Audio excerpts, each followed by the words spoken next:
Good evening बच्चों। मैं Rakesh Kumar Sen, assistant professor department of commerce, Shri Sai Baba Adarsh Mahavidyalaya Digma. आज के लेक्चर में आप सभी का स्वागत करता हूं और हम कंज्यूमर बिहेवियर एमकॉम के फोर्थ सेमेस्टर के सब्जेक्ट कंज्यूमर बिहेवियर के यूनिट 4 के सेकेंड पार्ट बाइंग बिहेवियर, क्रय व्यवहार के बारे में आज पढ़ेंगे। और इसके बारे में हमारा टॉपिक है बाइंग बिहेवियर। बाइंग बिहेवियर जिसे हिंदी में क्रय व्यवहार, क्रेता व्यवहार भी कहा जाता है, क्रय व्यवहार भी कहा जा सकता है कि एक उपभोक्ता, इसके अगले पॉइंट में हम चलते हैं जिसमें मीनिंग बोला जाएगा। तो मीनिंग के में हम ये कह सकते हैं कि यहाँ पर बाइंग बिहेवियर दो शब्दों से मिलकर बना है, बाई और बिहेवियर। बाई का मतलब क्रय करना, क्रय करने वाला उपभोक्ता कहलाता है, ये बात आपको पहले से निहित है। बिहेवियर, क्रय करते समय कोई भी उपभोक्ता अपने व्यवहार को किस तरह से दर्शाता है या उसके व्यवहार का आकलन किस तरह से किया जा सकता है। क्रेता का सामाजिक स्थिति क्या है, क्रेता का विवेकशील शैली किस क्वालिटी तक का है, क्रेता की सांस्कृतिक परिस्थितियां क्या है। तो जैसे कि हमने कंज्यूमर बिहेवियर मॉडल में कई बातों को जाना है, समझा है, और उन बातों में ये बात पूर्ण रूपेण सही साबित हुई है कि मनुष्य या उपभोक्ता एक सामाजिक व्यक्ति है, विवेकशील व्यक्ति है और उसकी मनोवैज्ञानिक प्रतिक्रिया को समझना ही उपभोक्ता व्यवहार कहलाता है। और उपभोक्ता व्यवहार को समझना ही क्रय व्यवहार है, क्योंकि क्रय करने वाला उपभोक्ता कहलाता है। ये बात आपको पहले से बताया जा चुका है। तो क्रय करना और क्रय करने का व्यवहार करना या व्यवहार को समझना, यहाँ पर हम इस बातों को, इन वन पॉइंट को समझेंगे। चलिए आज चलते हैं आगे हम मीनिंग पर, और ये हमारा इस टॉपिक का मीनिंग, आशय क्या होगा।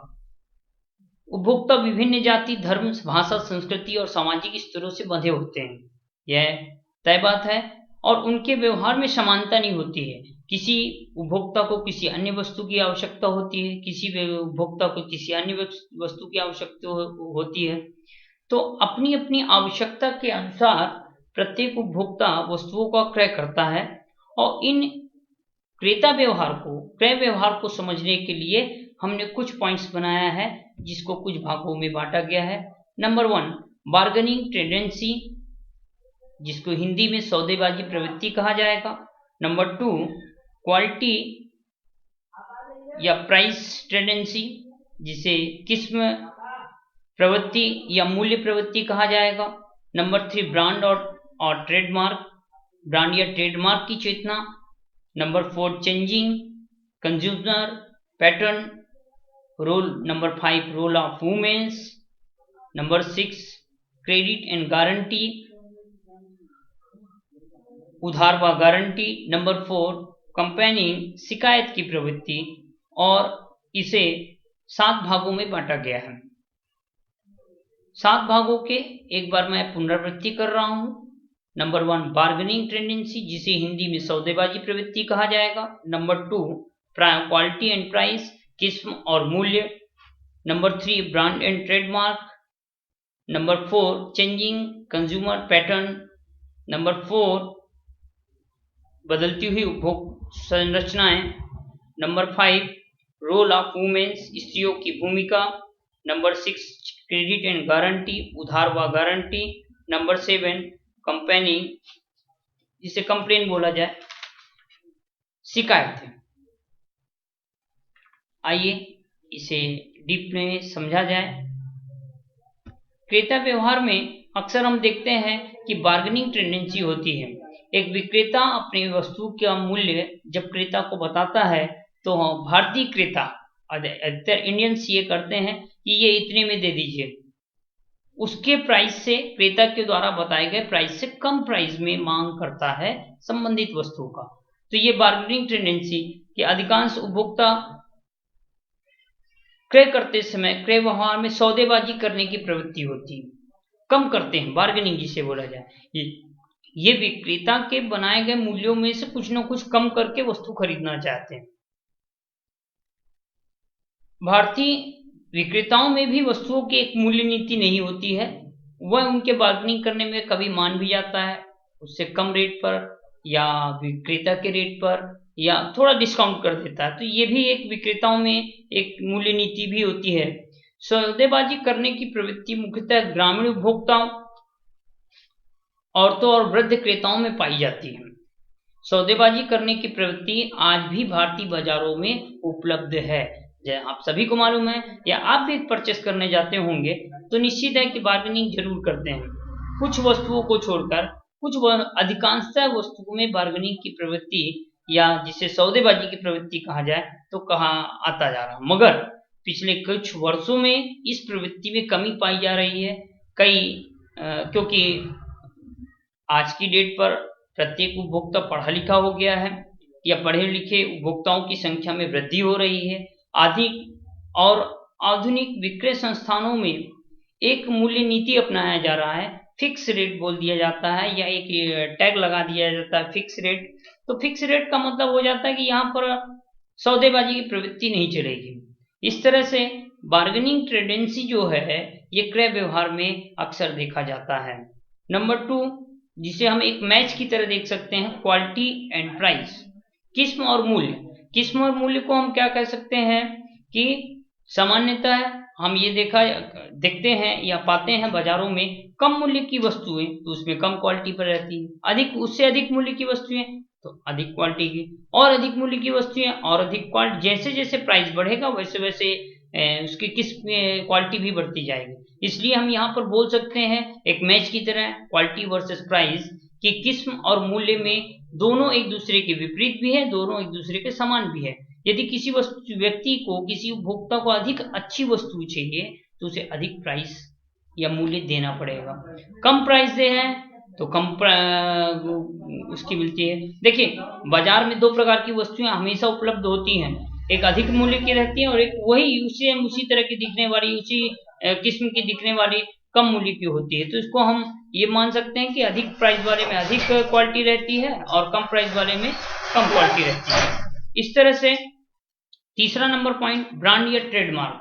ब्रांड या ट्रेडमार्क जो होता है कि ब्रांडेड वस्तुएं यदि हम खरीदते हैं तो उसकी प्राइस जो है अधिक होते हैं। निश्चित है एक ब्रांड अपने आप में अपनी कीमत तय करता है।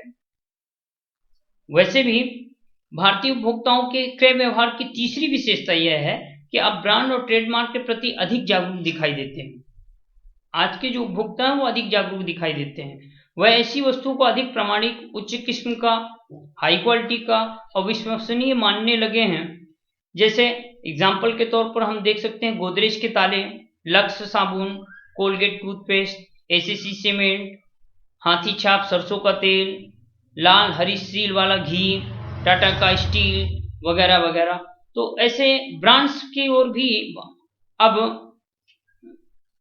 भारतीय उपभोक्ता जाने के लिए तैयार हो चुके हैं, क्योंकि अब उपभोक्ताओं की संख्या पढ़े लिखे होने के आधुनिक विक्रय संस्थानों या आधुनिक बाजार को देखते हुए आगे बढ़ रहे हैं। चौथी विशेषता है 4th नंबर में, चेंजिंग कंज्यूमर पैटर्न, बदलती हुई उपभोग संरचनाएं। आज मैंने पहले भी आपको बताया कि आज की डेट में शिक्षा, रहन सहन का स्तर, आय का स्तर, आराम करने की इच्छा वगैरह वगैरह सभी बढ़ती जा रही है। इसी कारण हम ये कह सकते हैं कि निरंतर बढ़ती हुई शिक्षा, आय और रहन सहन का स्तर, आराम की इच्छा के कारण अब भारतीय उपभोक्ता की उपभोग संरचना में बड़ी तेजी से परिवर्तन आ रहा है। वह ऐसी वस्तु को अधिक प्रामाणिक, उच्च किस्म का, विश्वसनीय मानने लगा है और अच्छी ब्रांड की वस्तुएं परचेस करना चाहता है। मध्यम व उच्च वर्ग के लोगों का स्कूटर, कार, फ्रिज, कूलर, कपड़े धोने की मशीन, सिलाई की मशीन, टेलीविजन, रेडीमेड कपड़े, सौंदर्य प्रसाधन, श्रम बचाने के यंत्र, कंप्यूटर आदि को बड़ी तेजी से रुझान बढ़ रहा है। तो जो पहले टेंडेंसी चलती थी, पुरानी टेंडेंसी खत्म हो रही है और कंज्यूमर नए नए वस्तुओं का बाजार में आने से नए नए वस्तुओं का उपभोग भी करना सीख रहा है। इसलिए उनकी प्रवृत्ति में अंतर आता जा रहा है और इस तरह से क्रेता व्यवहार की यह चौथी विशेषता भी कंप्लीट होती है कि उपभोक्ताओं के क्रय करने की प्रवृत्ति में या उपभोग की प्रवृत्ति में परिवर्तन हो रहा है। 5वां number point, role of womens, स्त्रियों की भूमिका। अधिकतर आज भी भारतीय परंपरा के अनुसार स्त्रियों को बहुत सम्मान दिया जाता है, मगर यदि हम मार्केट के आधार पर बात करें तो क्रय निर्णय में अधिकांशतः घरों पर स्त्रियों की भूमिका बहुत बढ़ी हुई मिलती है कि उनकी इच्छा एक बार जान ली जाती है कि आप कैसा चाहते हैं और उसके आधार पर उनको या घर पर सामान लाया जाता है। क्रय निर्णय में स्त्रियों की भूमिका बढ़ रही है।